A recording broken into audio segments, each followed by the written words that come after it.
Welcome to BIA, Canada's top black media provider. Whether you're looking for shows on fashion, art, music, or simple lifestyle, we bring you the best content the black community in Canada has to offer and so much more. And better yet, do you have an idea for a project you'd like us to help you with? We provide equipment, studio, and office space, as well as a team of dedicated individuals to help you bring those ideas to life. So don't wait. Check out our new website at biamedia.ca for more information on how to contact us and start creating today. BIA Media, your way.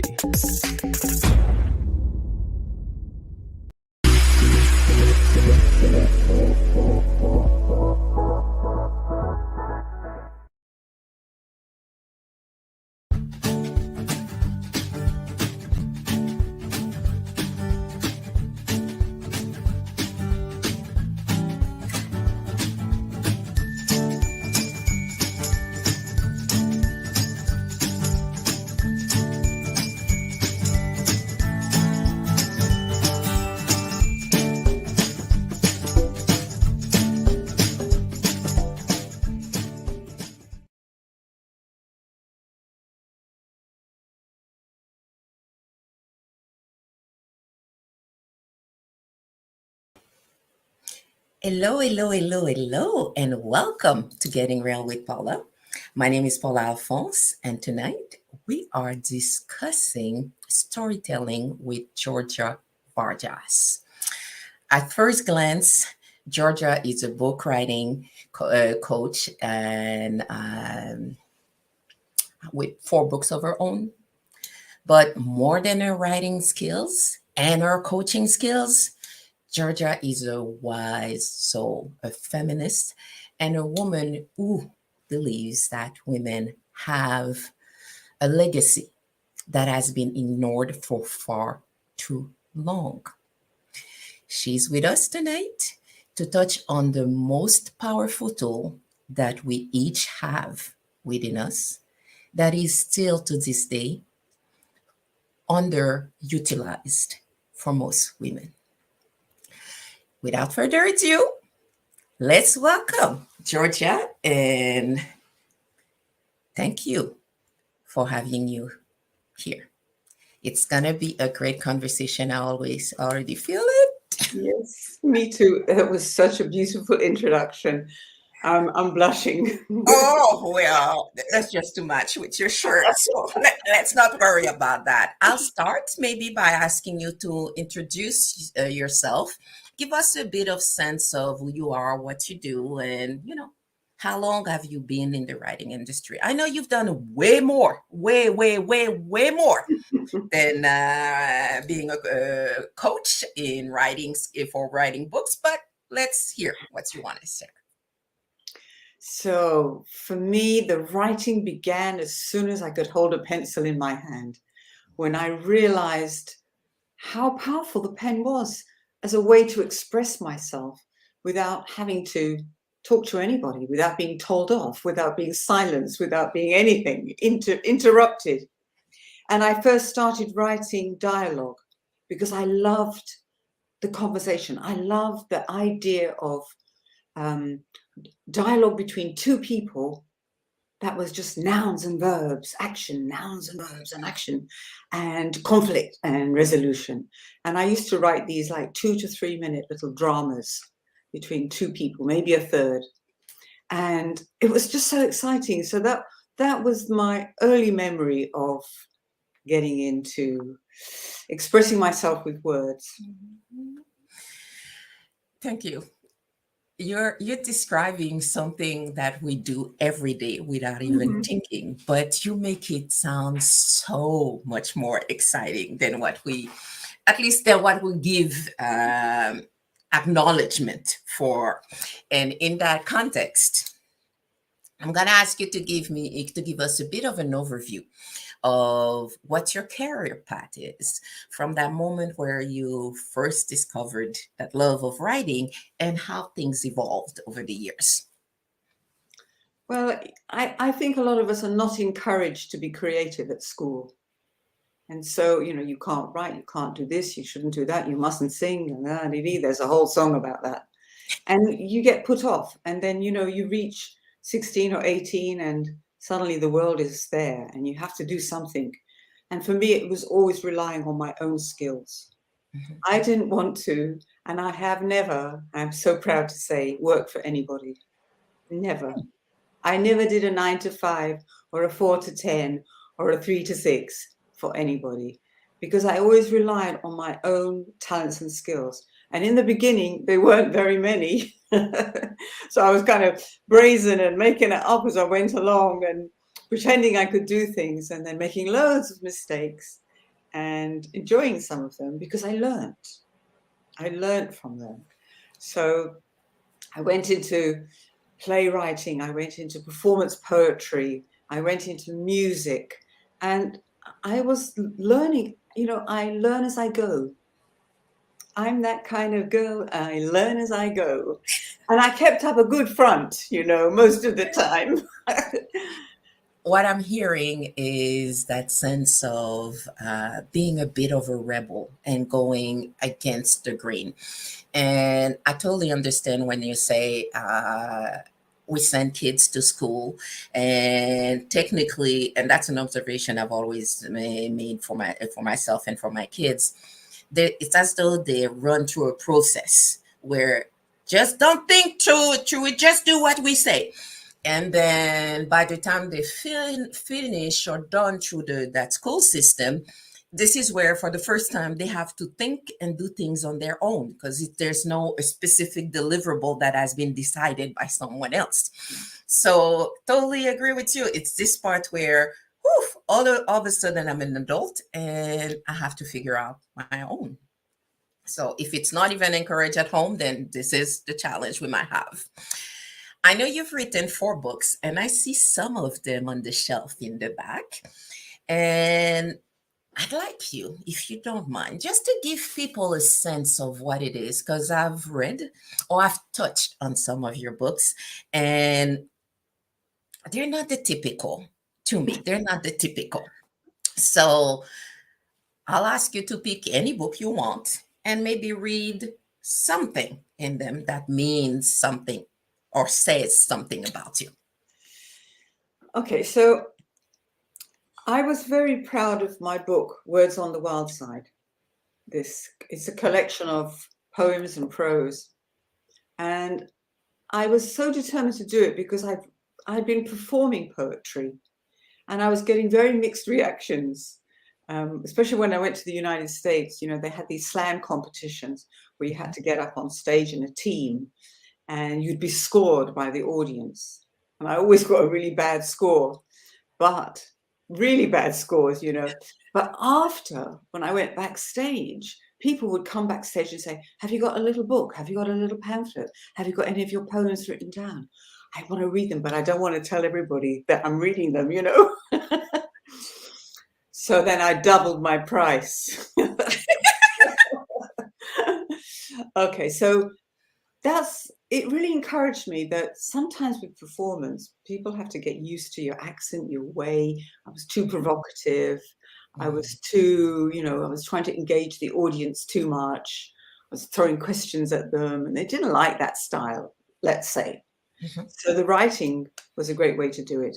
And I found that in the book, I was able to write about the injustices that bothered me a lot.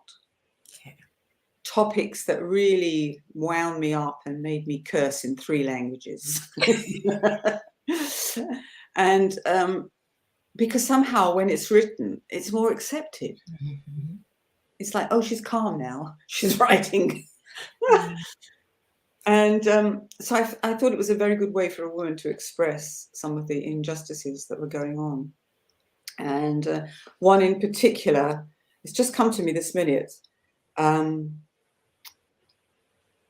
is also about, at that time, there was a prison in, I have to look at the index here. There was a prison in the Almond Orchard. It was a prison in Kabul. I know it was in Badam Bagh, and it was the first women's prison in Afghanistan. And the name was Almond Orchard. And behind that, the story behind that is that women used to be put in men's prisons. And so they would be stuck in a small prison cell, 6 by 6 feet, inches, whatever, tiny, with other men. And in a country where women had, you couldn't show your eye without being cursed, must have been very tough. So they built this new prison. I don't know why they put women in prison anyway. But That's a different conversation indeed. Yeah. That's another conversation, why they put women in prison, especially in a country like that. So it was about, the women had their children with them, which was, quite revolutionary, as we know. In the West, that doesn't happen. So I was just looking at that beautiful idea of, if you're going to lock up a woman, and why was another question, but bring her children with her. Let those children be with the mother, so that she has that and the children have the mother. They were youngsters, mostly 5-6-year-olds, that kind of thing. So that was the poem.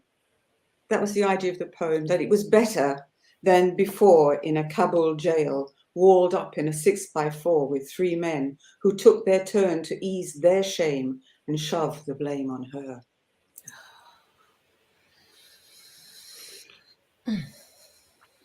Yeah, powerful. Yeah. It says it all, because as soon as you've mentioned that, the fact that women would be in jail, one woman with multiple men, it's just like, isn't it obvious what is going to happen? Yeah. And how can that woman in such a regimen in a country where they have no voice can actually say something about it? So, oh, wow. Yeah. So those were the topics that I did poem. I read that poem once in front of an audience, and they were like, they couldn't respond.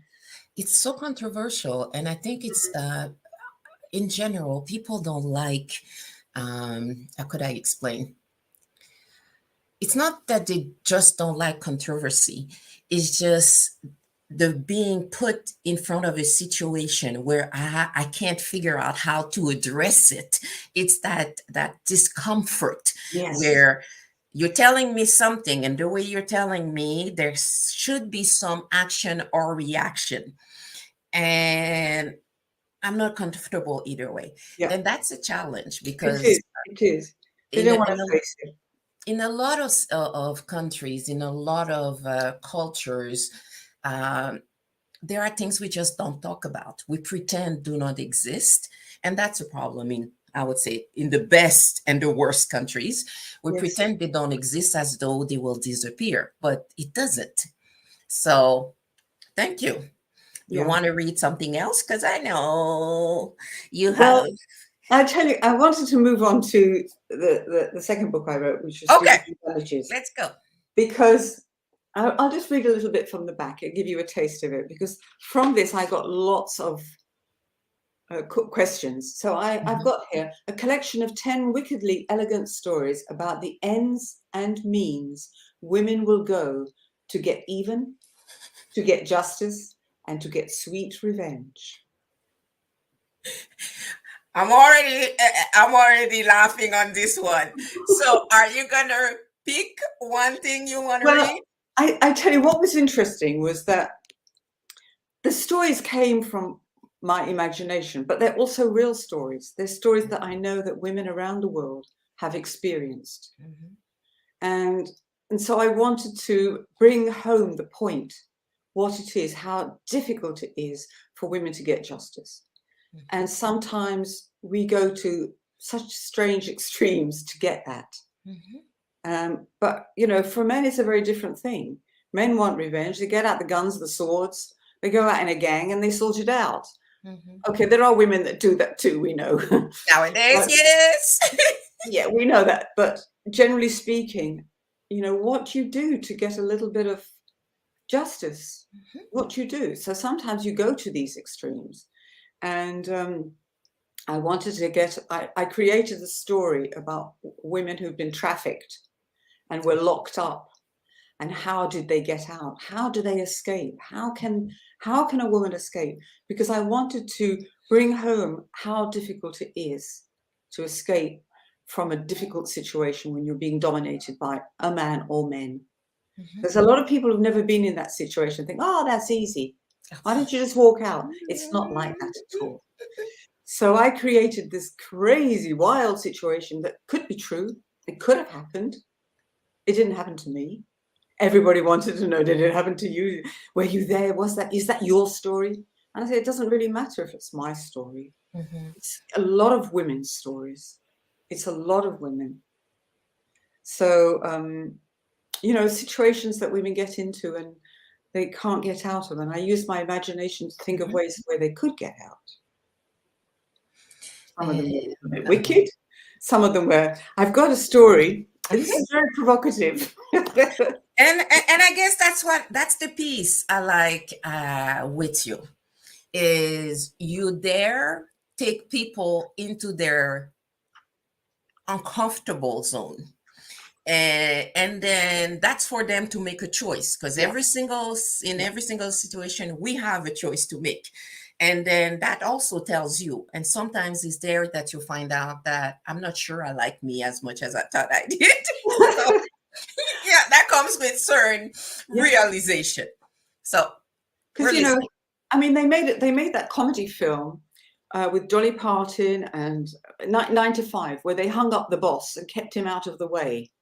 They fed him, but they strung him up in the middle of his office, and they got on with the business, and they made the company run, and they provided creche, and it was brilliant. And that was a kind of revenge story, but it was done in a comedic way, and it worked very well. So I took that idea, if you like, and played with it. What happens if we change roles round? If we get women to do the things that men do? Ooh. So I've got this. Got my attention. I've got this story here called Rambo Lady, and basically, she kidnaps 6 men and ties them up to a chair, and she doesn't sexually torture them, which probably would happen if it was the other way around. But she just psychologically tortures them by keeping them in a chair, not giving them any explanation, feeding them, and all that. Keeping them alive happily, but that humiliation, that is so easy for. It's the control. Yeah. So Rambo Lady. So things like that, where I reverse the roles and imagine what it was like, and it's obvious that it's crazy and wild, but think about it for a minute. Could it happen? That's exactly it. And sometimes you say things in a funny approach that's for people to extract the true meaning of the story. And that's the part, because, as you say, there are injustices between the two genders. And even though we are better than it was a century or 2 centuries ago, there is still room to grow. Yes, there is. Thank you. I'm going to move on to another question I had, which was, can you tell us a little more about what you describe as your 3 little C's, which is the cooking, cleaning, and caring? And then you also have the big C's. What do these really mean nowadays for women? Okay, so my premise is that cooking, cleaning, and caring are the 3 most important skills that they should teach girls and boys at school from as early age as possible. Those are the 3 most important things: how to care for yourself and other people, how to feed yourself, nourishing good food that keeps you healthy, and how to keep your life clean, physically, emotionally, spiritually, anything Lily, all the things that are important. These are the 3 most important things. And if you look around the world where they teach these skills to men as well, to young boys, they grow up to be much more wholesome, because they know how to look after themselves. They know how to make those decisions for themselves. But when oh, I'm so sorry about this. It's okay. I did turn it off.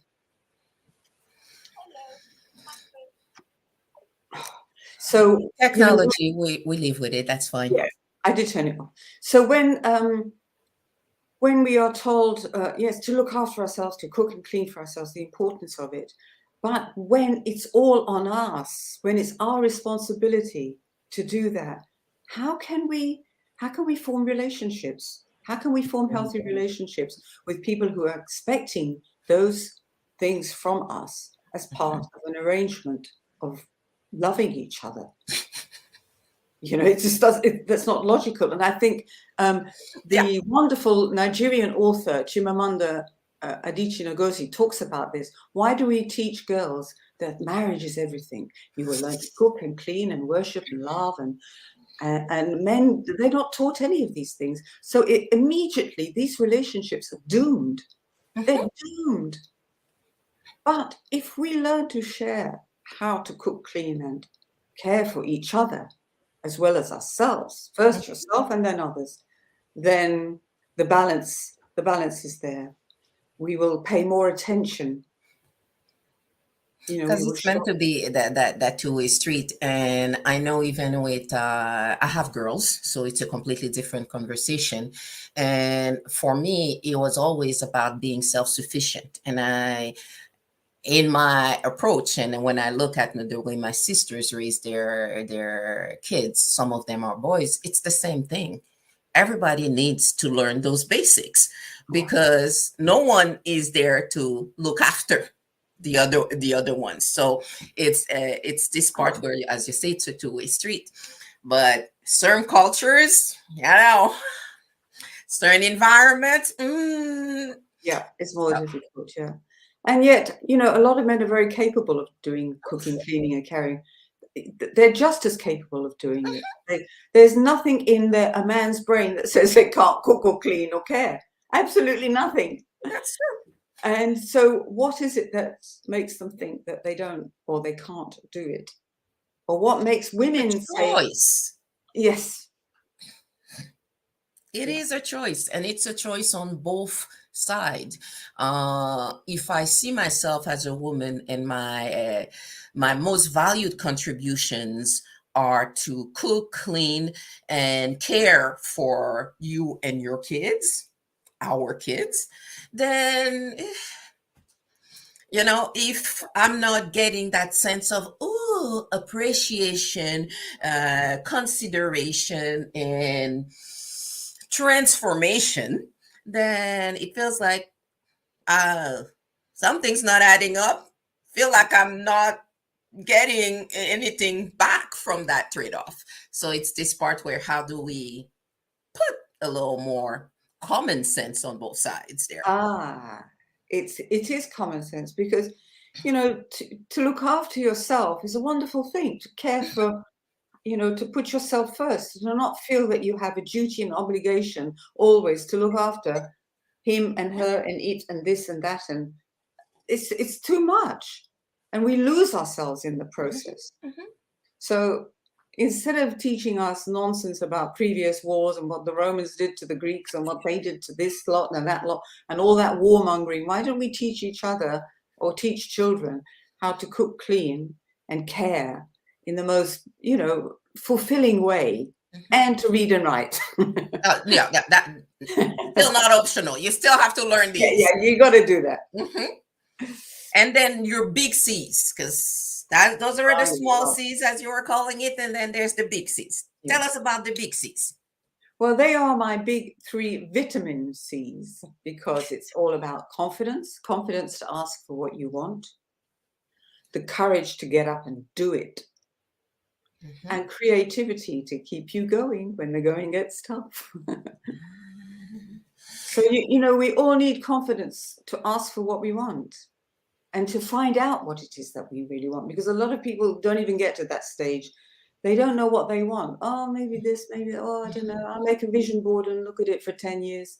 And then they don't do anything, you know, they don't take the action. You could have put it a little, how could I say, nicer and say for 2 to 3 years. She goes 10 years. You just wasted a decade. It's direct language, darling. It's Oh just, yeah, I think that's what I like about you. It's this part where it's the no filter, it's the tell it like it is. And I think as women, we need a lot more of that information because we're often raised to be people pleaser and to I see the eye rolling. To be people pleaser and be the ones that are supposed to pay attention to everything around us and make it work as if that in itself is our only role. yeah. So it's, and you're criticized if you don't please and offer and, give. I was very unpopular because I didn't, make a drink or offer food or this, that, and the other when I had male visitors. You want something? Go and get it. Bring it back. I'm not Bring cooking for some for the you. two of us. Yeah, you want to cook? Cook. Mhm, Bring it over. Take me out. mhm, I'm dressed. Look. So it's about standing up for yourself as well yeah, and recognizing that you have not so much a right, but it's a kind of self-respect. yeah, definitely. Self-respect. Definitely. And for me it's both, as you said, about courage and confidence because the two of them go together. Sometimes I don't have enough confidence, but I have the courage. Sometimes I don't have the courage, but I have the confidence. And Yes. that's how do we get to that balancing act where I can use all of those three because creativity is how we get through life. Yes. Uh, Yes. this is what to me this is the salt and pepper of life, Mm. creativity. If you don't have that, it feels like, ooh, the Truman Show. It's like wake up every day, do the same thing, come back every night, do the same thing, wake up next day, and there's no change. That's there's no inspiration in being Yeah. like that. I think you put that very beautifully because we often think, I mean, you hear it, I'm sure you hear it too, that, oh, I'm not creative. Oh, I can't do this. And it's because we don't recognize that all the time. I think, especially women, we find creative solutions to situations. Mhm. And so it's about redefining those words and courage. I've got a lot of sunlight here now. Oh, And please, we courage. like. And courage is, we really need to redefine that word because a lot of people think courage is Superman and Spider-Man and Superwoman and all this. It's not. It's those everyday things that we do that we have the courage to say, okay, I'll handle that. I haven't driven my car for ages, but I'll manage it today. I'll do it. It's those little things in life. And finding that creative, I'll put the music on, I'll be jolly. It's those little things. And so it's redefining that word for yourself. And I totally appreciate how you're presenting it because I remember being a younger person with my parents and very creative from the artistic perspective. And you remember things people say and do where it's just like, yeah, that's nice, but please focus on your books and please do this. And it's this part where in some environment the portion about the intellect and education in order to fit in somebody else's Mhm. mold is more important than creativity. But then at the same time, we all need a bit of a balance. We can't be Yes. focused on being totally productive and adding additional knowledge, but then not enjoying life. Yeah. It is a balance. And a lot of people have taken on this what's the phrase? Workaholic attitude. That's not me. That's not me. And I do my work because I love my work, but when I'm done, I'm done. Leave me alone. I want to go and relax and recover and revitalize and refresh. And you're saying this, and what comes to mind is, even in the religious background, sometimes it feels like we have to carry our burden, our load, and blah blah blah. And I like to remind people, but you do realize that Jesus did take breaks. remove himself from people, relaxed, and get in contact with himself and his father. So that's we all need to do a bit of that. Because if you don't, then the work will just strip you of any sense of who you are.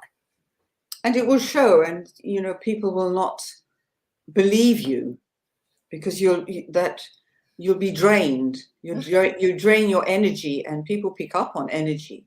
Yeah, they pick up and on the your attention. vibrancy. If you're working all the time, there's so many everyday little things that you no longer see.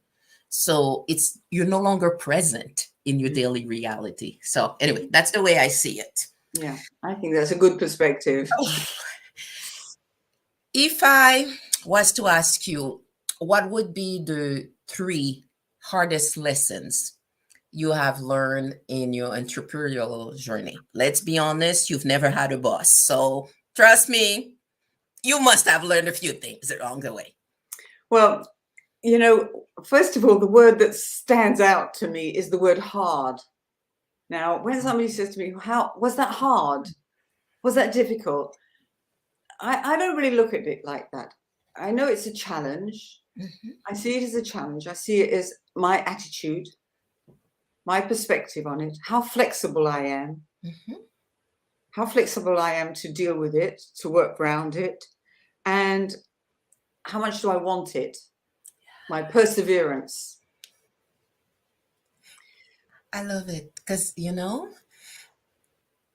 I will have to reframe my questions. I love it because it's this part where I would have said the most valuable lesson you've learned, and you would have still pulled out those elements that are pertinent. So going back to that question, though, I still want to know, what were those little gems that you could share?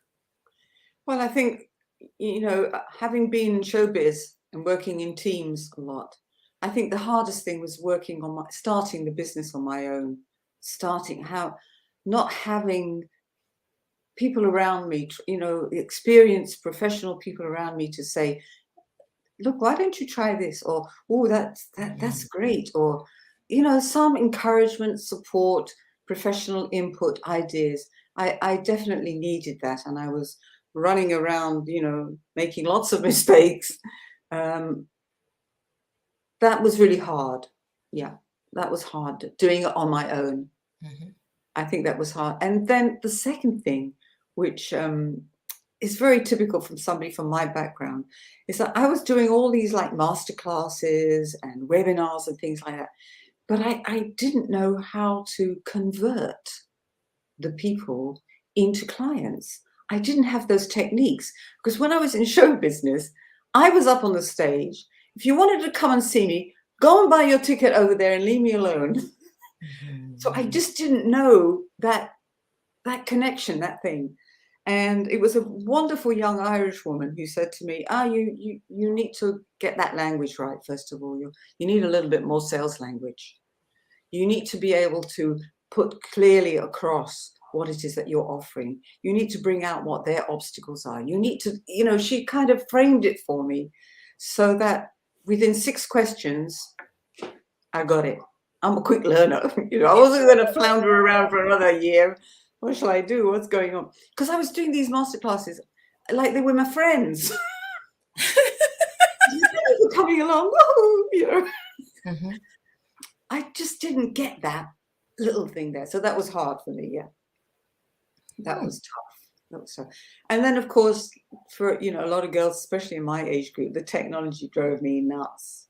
And, there's that impatience. I'm an ambitious person, but I'm also impatient, and that's like a crazy combination, Paula. That's a really crazy combination. I can relate. I can relate.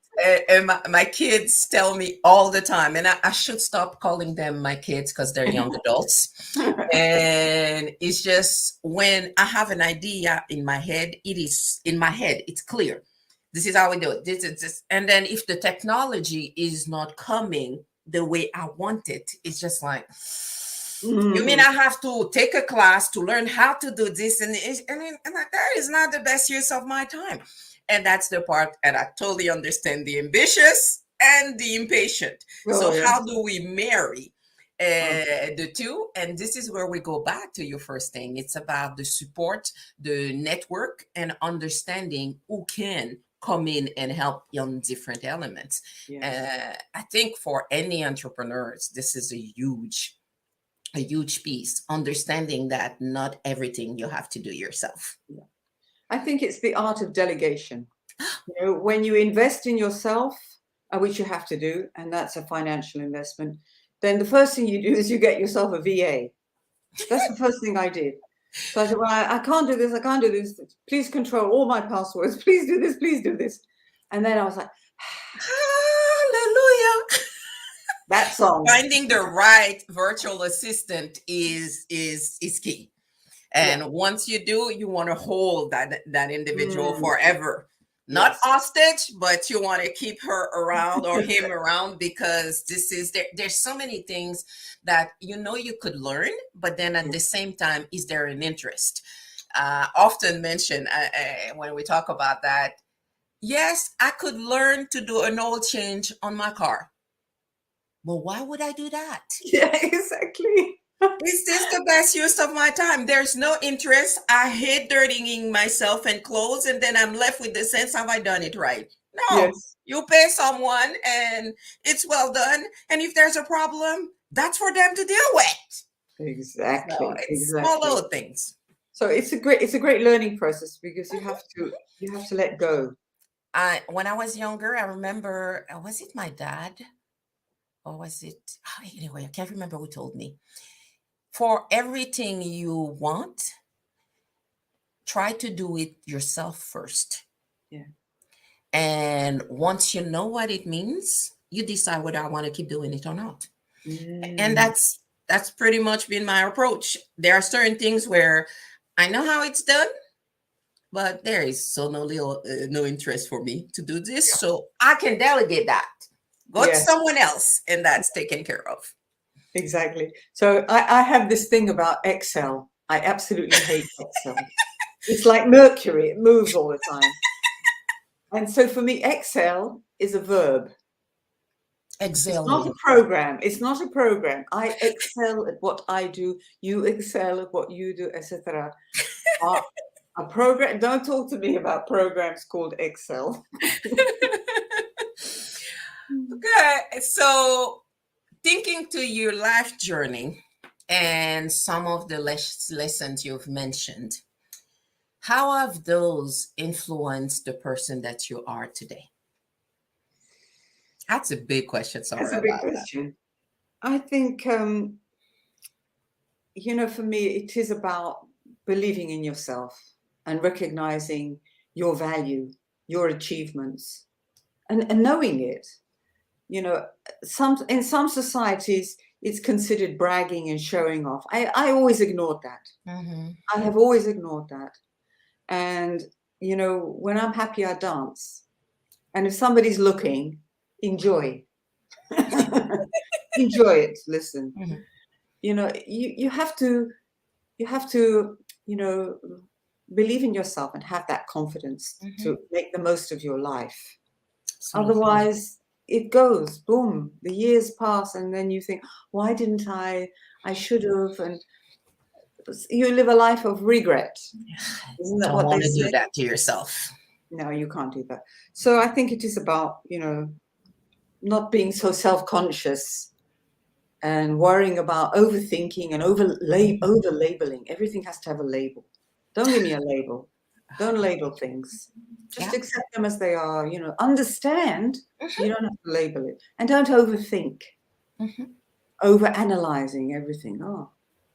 Yeah. And it's unfortunate, but it's still a challenge for a lot of women, those elements there. Yes. You stated that as a woman, our voice and our pen are our most powerful tool. Yes. Would you mind expanding on that? Well, most of us, not all of us, have the gift of writing. There are still lots of young women who have not learned to write, but we have a voice. And for those of us who have that ability to write, we have these two amazing ways to express ourselves, to ask for what we want, to go and get what we want, to ask the right price for it, to say no, to say yes. The most powerful words in our language are yes and no and leave me alone. Walk away. For a woman, you know. Mhm. What was the expression I learned the other night? Say less. Very nice. Say less. So, you know, we have this ability, and we have seen, I say this a lot, but we've seen all those road movies by men. There have been so many books written by men about what women say and what women do. No. It's time now for us women to write those rude movies as well, to express us and tell our stories. No, it wasn't like that. It was like this. No, I didn't sit down and cry. I got up and did this. No, I didn't say, please give me more of that terrible life. I didn't. I stood up and I fought back. So it is about giving us the opportunity to, you know, to write those stories, to tell the world those amazing experiences that we've had and how we approach things from a very different point of view. And in the corporate world, which I was part of at one point, it always, the structure always made you feel as though you needed to think about things or behave, act on things according to that man's perspective. If you were to bring it from a different perspective, it felt like, I'm not sure that's going to work. And I am hoping as the youngest generation are taking a little more space in those various environments, that we can hear their voices, because indeed there's so much to be told. There's so many different ways, and I am so tired of hearing that comment that women are too emotional. And it's just like, get a grip. You mean to tell me you don't have any emotion? I'm like, please. We see it all the time. When you refuse to stop to ask for direction, what is that? That's an emotion driving you. Anyway, so what would be those 3 nuggets that you would give to women interested in sharing their stories, be it in a book or on the stage or in everyday life? I think it's about asking yourself quietly, privately, what is it that you really, really want to express? Because so many say, oh, I want to write a book about, and then once you start digging, so there was one woman I knew, she wanted to write a book about her family experiences. I said, okay, but what is it exactly? What's the point of it? Because you could see there was a lot of emotion and drama and that she wanted to tell, but she wasn't ready to tell those stories. There was something else. And what her real story was the independence that she gathered from the difficult life she had that took her into amazing things, where she traveled and on her own in places that I'd be scared to go, you know. Courage is so different for all of us. Yeah. That's the thing, you know. So it's about understanding what it is that you really, really, really want to say and really want to talk about. You know, people have these signature speeches, or you know, even when you do a speech, you start with the writing. You make bullet points, you make notes, or you write the script, whichever way you do it. You start with the writing. So the writing is a great way for you to communicate between your brain, your memory, your heart, your soul, and put it through your hand. And out comes the magic. If it's going to be a speech, you turn it into a colloquial style. You cut out this, that, and the other. You add a little punctuation here and there, which is breath or gesture.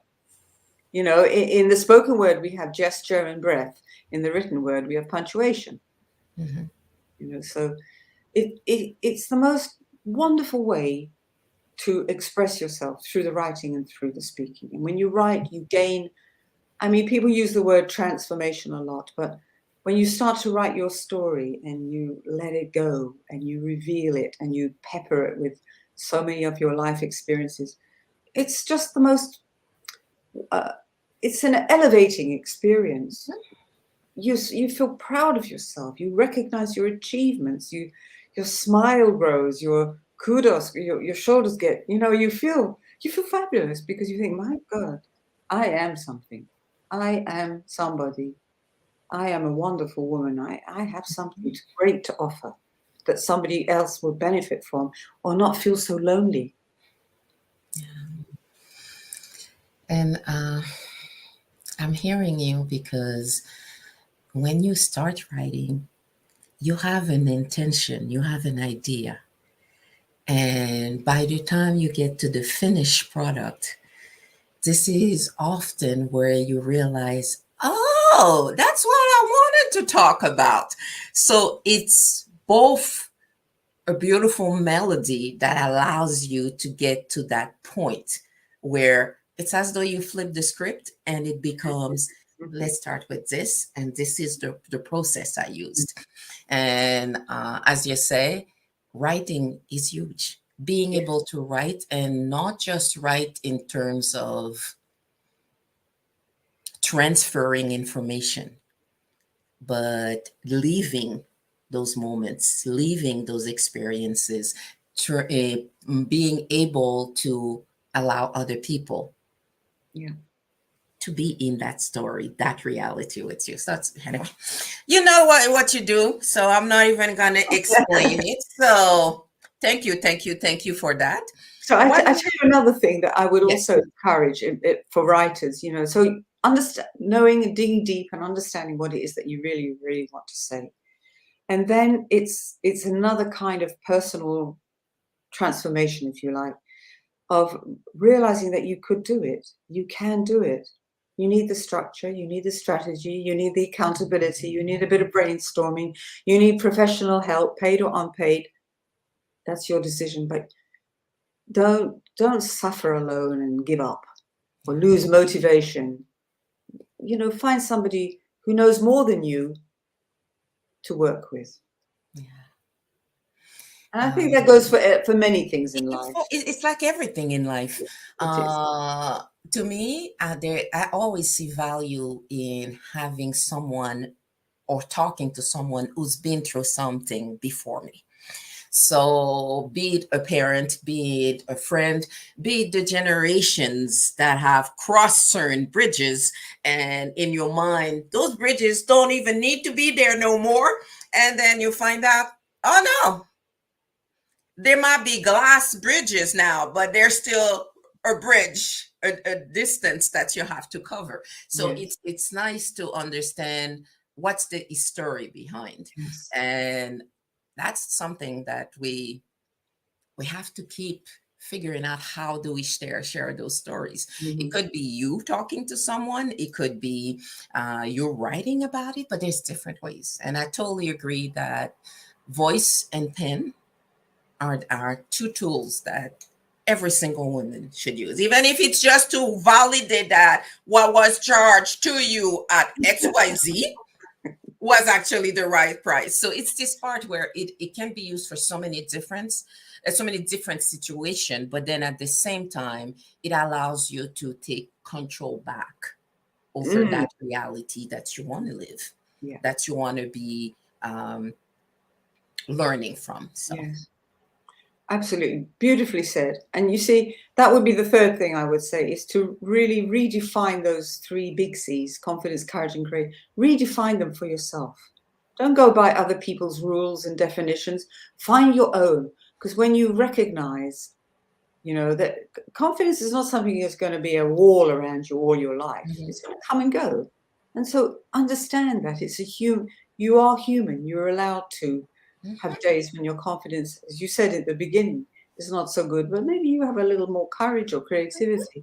So keep those things, in front of you, and in a, as you say, getting real in a realistic way. mhm. And I don't think I've ever really thought about it like this. the way you present it in the sense of those three big C's.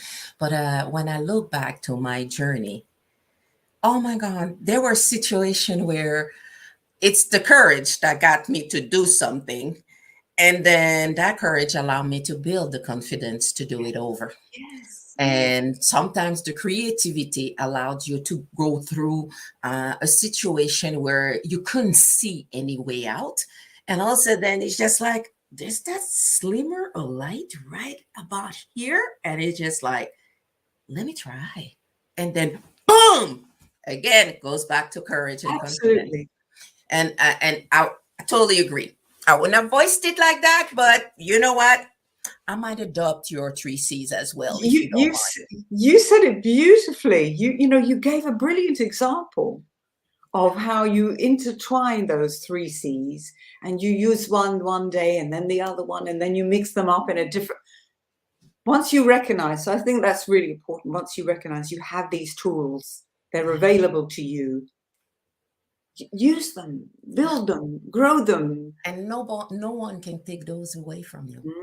No one. And it's about you ensuring that I keep developing them, because there will always be a situation where it feels as though, oh, I am so not sure about this. But then you remember other situations where you said the same thing and you said, aced it. So now bring it back, that power, that sense of, if you did it once, you can do it over again. Yes, yes. So what would be one key message you want to leave with our listeners? Well, I think it's very important that you have to, there needs to be a certain amount of discipline in your life. And if you find that word ugly because it reminds you of school or the army or a wicked uncle or somebody horrible, redefine that word, change that word. Yeah. You have the power to change all the meanings of words and redefine them for yourself. A lot of words nowadays have lost their meaning. Truth and freedom are two that first come to my mind. Nobody knows what they mean anymore. You know what I mean? There's one thing. So, if you want to get on in life, don't use words like, oh, I can't do it, I'm no good. Just a little discipline and get on with it. Put your mind to it, put your body to it, focus down. You really want it, go for it. And I love the idea of people doing vision boards. I personally don't, because I hate cutting paper. I'm not going to cut up paper for anybody. And then you slap it on the one and you go, oh yeah, I got that lovely car up there. I think people need to take more action. Make a decision and take the action. Yeah. And then stick to that thing that you first identified as being important for you. Yeah. Because what's important for you might not be somebody else's high degree factor.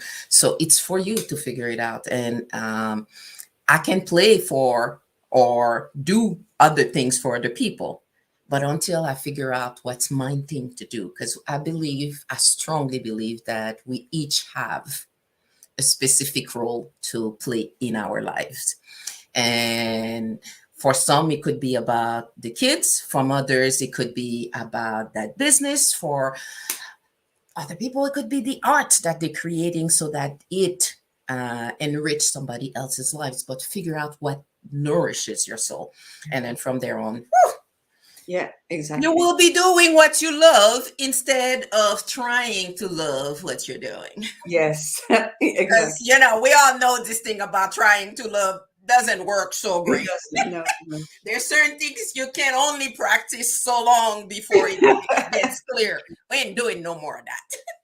I think we just have to take a bit more responsibility for what we do and say. Definitely. So, yeah. How can people get in contact with you or hear about some of the things, some of the magic that you create? Well, thank you so much, first of all. I've so enjoyed talking with you from across the sea in different time zones and different temperatures. Yes. And it's very, I love these connections, discovering new things and different angles and different approach. And then we find we have so much in common, because I do believe that people have more in common than they have different. Totally agree. So if people want to find me, my name is very unusual. And if you spell it right and you put it into any of the search engines, you will see my website will come up. And you will also see my LinkedIn. I'm very active there. I have videos and posts and quotes and lots of things about the programs that I'm doing. I'm working now with a wonderful woman. We're doing this rewriting your wealthy mindset story. So it's all about asking for, charging your worth and writing with compelling language. So we're starting that course very soon, that program. And I'm always up to something. I'm a busy girl, I love what I do. And of course, I have these wonderful writers. So if anybody's got an idea for a book and they're tempted or they're curious, you'll find information on my LinkedIn page mostly. I'm not really on other social medias too much at the moment because I find one is enough. One keeps me going, I have a tinkling here and there, but LinkedIn is mostly. And Thank you. so I hope that you have enjoyed it as much as I have, Paula, because it was really fabulous to talk to you this afternoon where I am in your morning. And I love it. I love it. I love it because what I realize is there are what we call kindred spirits. And you're one of these for me. It's just those parts where there's that sense of alignment on some of the things. I'm not gonna say for people who are watching, that doesn't mean we have to become best friends and everything stops. That's not it. It's recognizing that there are people that come into your journey and there's a message that they're passing on. Yes, and that message will allow you to move to the next step. yes. And in that conversation, what I really love is also realizing I'm all about continuous learning. And when you mentioned that you're taking a course, so some people would say, but you're giving courses. Yes, but that doesn't mean I can still keep learning. Because for me, as long as we keep learning, our minds stay alive, curious, and Yes, stimulated. yes. Once we stop, this is where all of a sudden, might as well be dead. Yes. There's a wonderful musician called Richard Bona. He's a bass player. And he has a saying that he says that the more I learn, the more I realize I have to learn. Yes. And I would that's say this is where we say drop the mic. Yep. For me, That's this is it. So thank you very much for this wonderful conversation. And I'm looking forward, and I've got some of your books. I'm looking forward to keep immersing myself in some of your wisdom. And I know it's been a wonderful experience for me. So I'm so grateful that you chose me to come on and have this conversation with you, because I think we've really, as you said, we've explored beautiful topics. There's been there's been an understanding of wise woman talk. yeah, because we do have a brain. We can apply it. So thank you, and you take care.